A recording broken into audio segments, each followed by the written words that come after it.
प्रिय दर्शकों नमस्कार। आज उपस्थित हूँ आप सभी के समक्ष आपको यह बताने के लिए कि आप यह किस प्रकार जान सकते हैं कि आपका विवाह कब होने वाला है। और यह जो आप जानेंगे वह आपको आपके नाम से पता चलेगा। आपको यह बताने वाला हूँ कि इसी तरह की या कह सकते हैं कि यही वीडियो आपको पूर्व में भी मिल जाएंगी, परंतु उस वीडियो को समझने में कई लोगों को परेशानी का सामना करना पड़ा और उन्हें उनका सही परिणाम नहीं मिल पा रहा था। इसलिए आप सभी को आज पुनः इस वीडियो के माध्यम से मैं जो भी परेशानियां हैं, उस वीडियो में जो कमियां रह गई है उन्हें दूर करके आपको यह किस प्रकार जानना है कि आपका विवाह कब होगा यह बताने वाला हूँ। इसके लिए आपको यह करना है कि वीडियो को ध्यानपूर्वक देखते रहना है और आप यह भी कर सकते हैं कि एक कॉपी और पेन लेकर बैठे, ताकि मैं जो जो बताते जाऊँ आप उसी प्रकार अपने नाम के अनुसार निकाल लेंगे। अब आइए आपको मैं एक एक कर बताता हूँ कि आपको किस प्रकार यह जानना है कि आपका विवाह कब होगा। इसके लिए सर्वप्रथम आप यह करें कि एक कागज पर आपका नाम एक तरफ लिख लीजिए। नाम अगर आप यह कोशिश करें कि जिससे आपको अधिक लोग जानते हो वह नाम ले।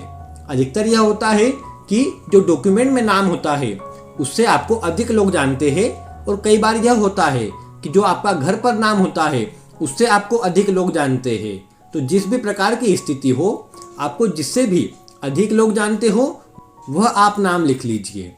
अगर यह स्थिति हो कि आपके मन में दुविधा हो तो आप यह करें कि अपने दोनों ही नाम से निकाल कर देख लीजिए और किस तरह की स्थिति होती है उसी के अनुसार समझिए कि आपका विवाह कब होगा। यह मैं आपके ऊपर छोड़ता हूँ। अब आप क्या करें कि अपना नाम आपने एक कागज पर लिख लिया। अब आप यह करें कि आप अपने नाम में देखिए कि उसमें कितने अक्षर है।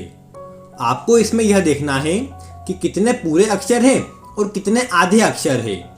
एक बात का ध्यान और रखें कि जो नाम आपने लिखा है वह हिंदी में लिखा होना चाहिए। आप नाम अंग्रेजी में ना लिखे, हिंदी में लिखे। अब आप इसमें यह करें कि जैसे आपने जो भी नाम लिया उसमें देखिए कि कितने आधे शब्द है और कितने पूरे शब्द है। उसी के अनुसार आपको इसमें गिनती करनी है। मात्राएं जितनी भी आती है उनकी गणना ना करें। अब हम जैसे एक नाम ले लेते हैं, पहले किसी लड़की का नाम ले लेते हैं, फिर एक उदाहरण आपको किसी लड़के के नाम से भी बता देंगे। हम नाम ले लेते हैं कि किसी का जो नाम है वह है श्वेता। हमने यह नाम लिया। अब इसमें आप देख पा रहे हैं कि आगे का जो श है वह आधा है, तो इसमें क्या करेंगे कि उसे भी एक अंक देंगे, और जो व और त आया है उसे भी एक एक अंक देंगे। तो इसमें देखें तो 3 अंक प्राप्त हुए। अर्थात इसमें हमें यह करना है कि इसमें हम अगर अक्षर देखेंगे तो वह 3 हुए। हमने इसी प्रकार नीचे लिख दिया 3। अब आपके नाम में भी देखिए कि क्या कोई आधा शब्द है। कई बार ऊपर र भी आता है और नीचे भी र आता है, तो उन्हें भी आप एक शब्द के अंदर ही काउंट करें।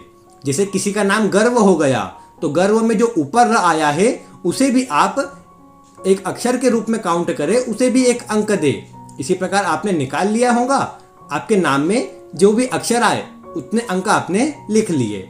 अब क्या करें, अब आप जब भी यह वीडियो देख रहे हैं, जैसे मैंने तो आज बनाई है, आप इसे कुछ दिन बाद देखते हैं, तो आपको यह करना है कि जब भी आप देख रहे हो तब की आपको तारीख लिख लेनी है। जैसे आज की जो तारीख है वह है 14 अगस्त 2021।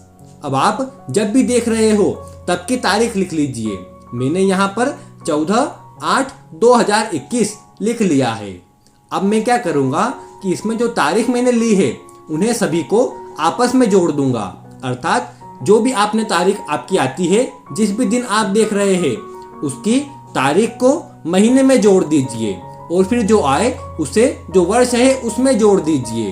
तो यहाँ पर तारीख है 14, वर्ष महीना है 8। तो हमने यह किया कि 4, 14 और 8 को जोड़ा तो हमें 22 प्राप्त हुआ। अब यह जो 22 आया है उसे हम वर्ष में जोड़ेंगे, और वर्ष है 2021। तो इसमें हमने जोड़ा तो हमें 2021 और 22 को जोड़ने पर 2043 प्राप्त हुआ। इसी प्रकार आपको भी कोई न कोई अंक प्राप्त हो जाएगा। इसके बाद क्या करना है, आप आपके नाम में देखिए कितने अंक आए थे।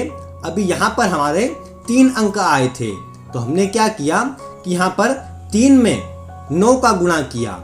9 इसलिए कि 9 ही आपके कह सकते हैं मूलांक भी अगर देखें तो 9 होते हैं, और अगर ग्रहों की संख्या देखें तो वह भी 9 होते हैं।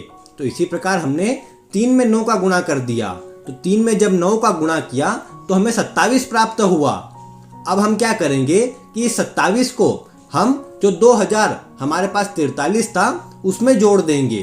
तो हमने क्या किया, 2043 में 27 जोड़ दिया। अब क्या प्राप्त हुआ हमें प्राप्त हुआ 2070। इसी प्रकार आपको भी कोई से 4 अंक की कोई न कोई संख्या प्राप्त हुई होंगी। अब यहाँ तक का आपका जो काम था वह लगभग हो गया है। अब आपको क्या करना है, इस जो संख्या आई है उसे 4 से भाग देना है। अब ध्यान यही रखें कि आप जब भाग दे रहे हो तो उसे ना ही मोबाइल से भाग दे, ना ही कैलकुलेटर से भाग दे, आप स्वयं से भाग दे, क्योंकि इसमें हमें देखना है कि शेषफल क्या बच रहा है।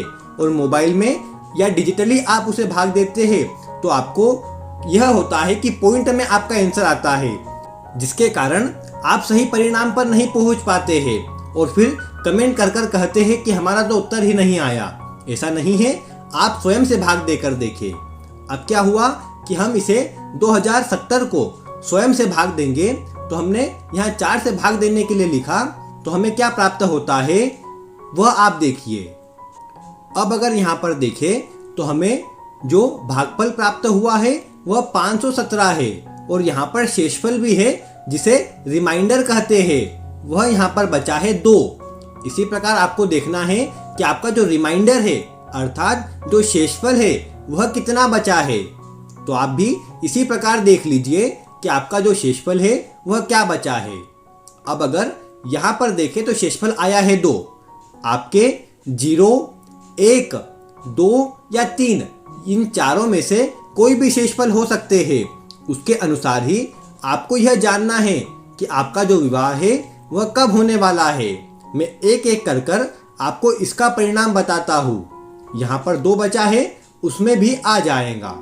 अब अगर आपका जो शेषफल है वह अगर 1 बचता है, तो 1 अगर बचता है तो वह इस बात को बता रहा है कि आपका जो विवाह है वह अगले वर्ष होने वाला है, या कह सकते हैं कि जो 12 महीने हैं उनके बाद आपका जो विवाह है वह होने वाला है। अगर 2 शेषफल बचता है तो यह बता रहा है कि आपका अगर विवाह में विलंब हो रहा है तो उसका कारण गुरु और मंगल दोनों बन पा रहे हैं, जिस कारण से विवाह में देरी होते जा रही है। इसके लिए आपको क्या उपाय करने हैं वह भी आगे बताने वाला हूँ। इसके बाद अगर आपका शेषफल 3 बचता है, तो 3 शेषफल बचे तो वह यह बता रहा है कि आपका जो विवाह है वह अभी से लेकर 12 महीने अर्थात 1 वर्ष के भीतर ही होने वाला है। आप अपने प्रयास को जारी रखें और जो उपाय आपको आगे बताने वाला हूँ उन्हें भी करें। इसके बाद आपको क्या करना है कि अगर आपका शेषफल 0 बचता है, तो शेषफल 0 बचने पर उसका उत्तर यह होता है कि आपके विवाह में विलंब का कारण शनि और राहु बन रहे हैं, जिसके कारण आपका जो कार्य है वह नहीं बन पा रहा है। तो आपको क्या उपाय करना है अब मैं आपको बताता हूँ। सर्वप्रथम आपको यहाँ ऊपर एक लिंक दिख रही होंगी, जिसमें आपको जितने भी जो विवाह के उपाय है वह मैंने बताए हैं। आप उसमें चले जाए, वहाँ पर आपको वीडियो मिल जाएंगी जिसमें आपको शीघ्र विवाह के उपाय बताए गए हैं। आप इन उपायों को करें, निश्चित ही आपको शीघ्र लाभ मिलेगा और आपका जो विवाह है वह शीघ्र अतिशीघ्र हो जाएगा, और जो भी परेशानी आ रही थी वह भी दूर हो जाएंगी। तो उम्मीद है आप आज की यह वीडियो देखकर आसानी से जान जाएंगे कि आपका जो विवाह है वह कब होने वाला है, और उसमें अगर कुछ परेशानी है तो उपाय आपको बता ही दिए गए हैं। आप उन्हें देखें, लाभ आपको शीघ्र अतिशीघ्र मिलेगा। अगर कुछ अभी भी समझ ना आया हो तो आप कमेंट अवश्य कर दीजिएगा, आपको उत्तर मिल जाएगा। और ऐसी ही वीडियो आपको इस चैनल के माध्यम से मिलती रहेंगी, इसलिए आप वीडियो को लाइक किया करें और शेयर भी किया करें। साथ ही चैनल पर नए हो तो सब्सक्राइब अवश्य से कर लीजिए।